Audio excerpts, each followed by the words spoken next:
गणपतीला दुर्वा का प्रिय आहेत यामागील कथा. एकदा मायावी शक्तीपासून अनलासूर नावाचा भयानक असुर उत्पन्न झाला.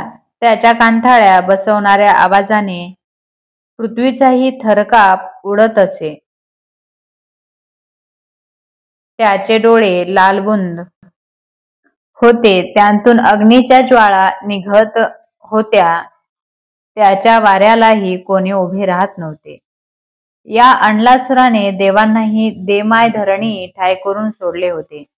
संपूर्ण देवलोक ह्या राक्षसाच्या अत्याचारामुळे भयभीत झाले होते. अखेर सर्व देव गणपतीला शरण गेले. त्यांनी गणपतीचा धावा करताच गणपती बालरूपात प्रकट झाला.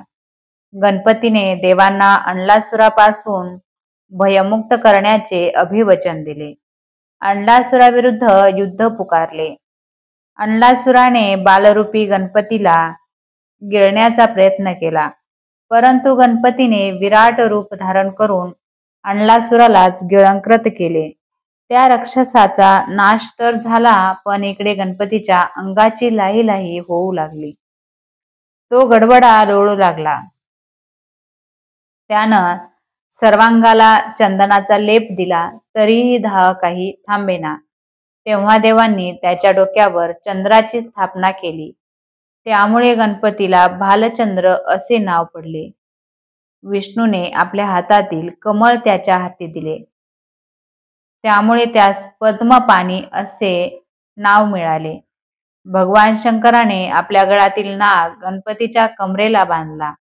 वरुणाने गणपतीच्या सर्वांगावर पाण्याचा अभिषेक केला, तरीच अंगाची लाही काही थांबेना. गणपती बिचारा तळमळत जमिनीवर लोळत होता. इतक्यात काही ऋषीमुनी तेथे आले.